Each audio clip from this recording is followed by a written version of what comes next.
Welcome to C3 Films. I'm Cheryl, and this is. Chris. And today we're doing another episode of Show and Tell, where one of us watches a show or wants to show the other person something and then tells them about it. So today, Chris has something he wants to show and tell me about. So, Cheryl, I know that even before I started playing, like this year was the first year that I got into D&D, or maybe it was late last year, but within like a year's time frame, I just started getting into D&D and like seriously playing it. And I know that you played D&D before with like another group of friends and stuff, right? Yeah. So you're like very familiar. Are you going to tell me about Baldur's Gate? That is exactly what we're going to talk about. We are going to talk about Baldur's Gate 3 because this is a game that has recently come out on PC specifically. It is coming out on PlayStation 5 in September.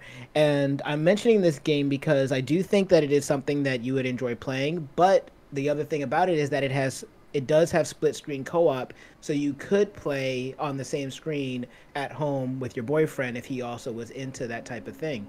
So the game is based off of 5e D&D, and it has a lot of the same rules and a lot of the same mechanics and a lot of the same character races and sub races and job classes and stuff like that that you can choose in the actual D&D like experience.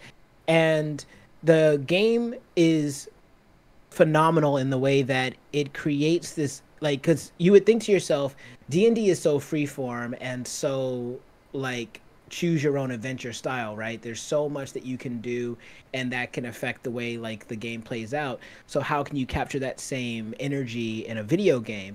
And Baldur's Gate 3, Larian Studios has done a very good job of recreating that tabletop feel in a video game setting, because you have multiple things that you can do to solve a problem. I have two different playthroughs right now, where one playthrough I'm playing through with a group of friends and one playthrough I'm playing solo. And in my solo playthrough, there's a whole section that I did not even get to see. And then I got to see it when I played in a group, and I was just surprised. I'm like, I can't believe that this is how this worked. And like even when I got to this other section in the game, you have to kill these three, I guess, bosses. And the way that I chose to go about it was like I talked to this one character and I got them to come into a room with me. And then when I got them to come into the room, my character is a shadow monk, and so my character learned silence. And so then I cast silence on the room and started attacking this person. And because they were in the silence bubble, they couldn't call for help. And then I was able to get rid of them that way. And then another character, like they rather than actually have to fight this character, I found this room that had all of this stockpile of I guess like fire wine and stuff like that and smoke powder. And then I got all my characters just kind of loaded up on themselves, and then we went to the room and we just set it around the entire room. Then I snuck up to the rafters and then I just launched a fireball down, and it literally blew up the entire room and killed everybody in the room, and I didn't have to fight a single person. And like that's That sounds like the Death Star.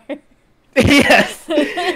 So so that is exactly what I'm talking about when I say that there's a level of freedom to this game, because that was one way I could solve that, but another way is that I could have like fought that person. Another way is that you can actually join them. You can join these people if you want to. You can talk to them. There's so many different ways that a quest can go, and it even replicates the rolling for rolling for initiative, rolling for skill checks, and you get like during certain dialogue windows when you get to talk, you get to a die will appear and you get to roll, and then if you make the check, then it goes through. You have modifiers and everything else like that, and you can cast guidance on yourself to add to your modifiers to give yourself a D4 die. But even your races can play into how you experience the game, because on my solo playthrough, I'm playing through as a drow, and drow are basically dark elves, and they're basically kind of like they're almost kind of like the elf version of like a goblin, where they're considered to just be evil. and they go around doing evil things, and like drow generally have pledged themselves to an evil god. But there's a subsection of drow, which is what I'm playing as, which are not evil. But when you go in as a drow to this goblin camp, when the goblins see you and they recognize you as a drow, they immediately trust you, and they're like, oh yeah, you can come right in, or oh, what can we do for you? They treat you like you're royalty. And so playing as a drow, I'm like, yo, how would this have gone if I was playing through as another race? Because I literally was just able to walk in here only because I'm a drow, and they trust me because I'm a drow. So like there, and then there's the characters that you pick up in your party. If you're playing as as a solo playthrough, you'll get to experience party members more than if you play through as like with four, real people. But the party members that they give you, the characters that you meet, they're all very well realized. They all have secrets. Their personalities are fun and interesting. There isn't a single party member out of the 6 that I've met so far. Actually, yeah, 7. I've met 7, and all of them are super interesting to talk to. Like, there are some times when I play the game and I just want to just talk to people, and I just enjoy just watching the interactions and choosing dialogue choices and stuff like that. And then there are times when I'm like, oh, I want to do the main quest, but instead of doing the main quest, I'm going to walk down here and just see what happens. And then all of a sudden you get into this huge side quest that lasts like 2 hours. And that's what that game is. Like, I picked up a note and it said, oh, there's a cellar nearby. I go into a cellar, and and the next thing I know, I'm fighting zombies. And it's like, it's just crazy. That's how the level of depth in the game, and you can just easily miss some of these things. You don't have to do them, but if you want to, it's there for you to discover. So it's a game that I would encourage for not only D&D fans, but if you're a fan of just RPGs like Dragon Age and Mass Effect, this kind of scratches that itch. It kind of reminds you of like the good old days of old school RPGs.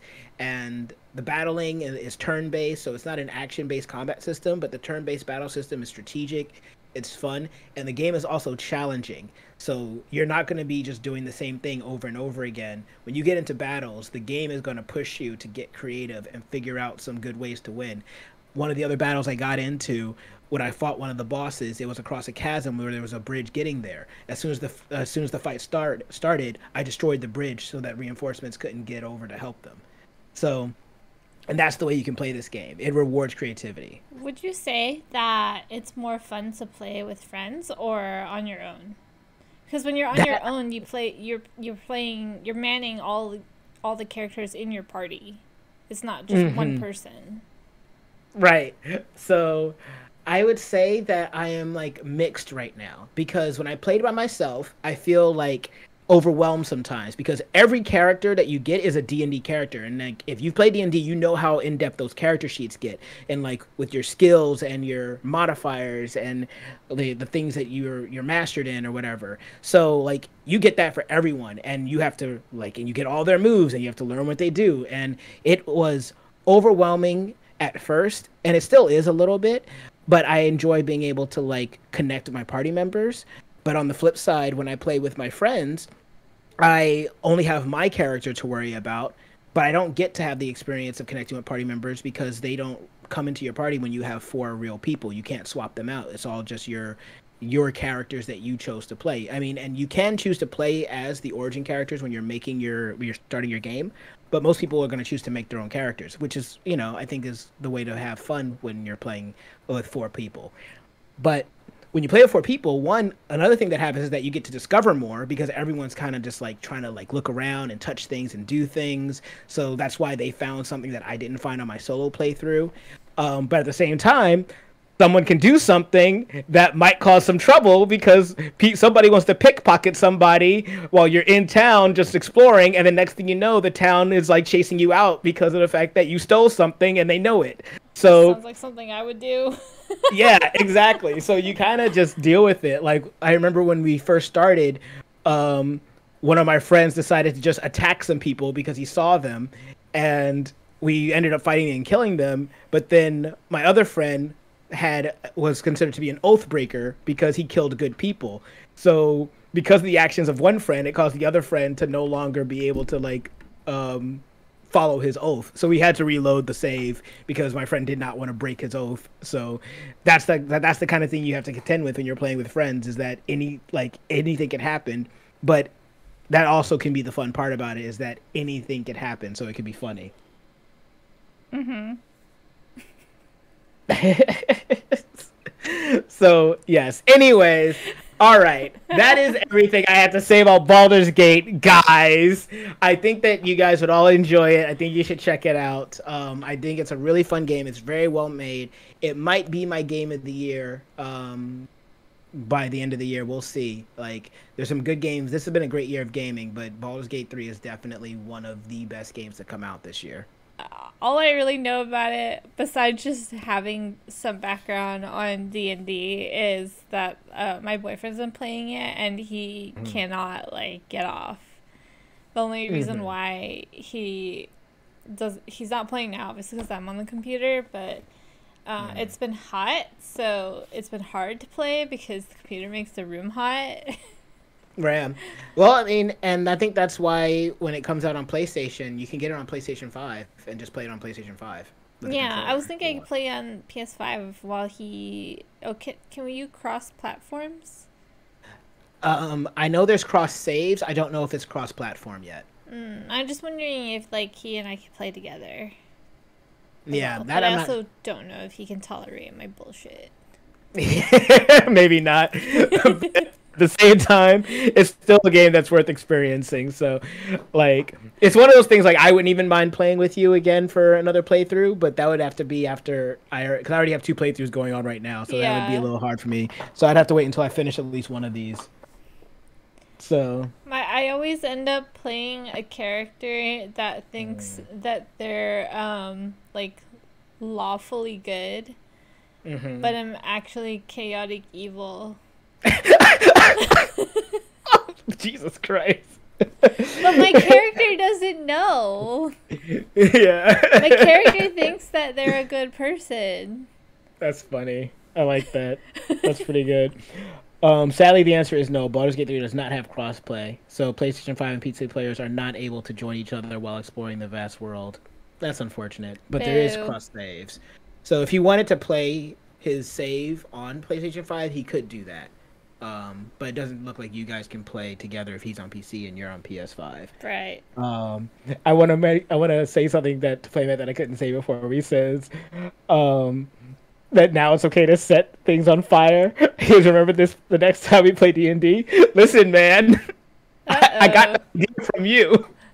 When I was doing it, I just thought about Playmat saying, I think we should set it on fire.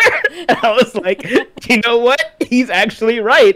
I'm about to set this room on fire. So thank you, Playmat. You're an inspiration to us all. Oh goodness. So anyway, yeah, that was a D&D is so fun. I feel like I don't think I would be able to play on my own just because, one, I don't think I'd be able to handle all the characters, like manning them by myself, and 2, I don't think I'm very bright when it comes to playing because I'm not really the kind of person that'd be like, oh, look at that thing there. We should probably use that to do this other thing that we need to do. Because I'm not like...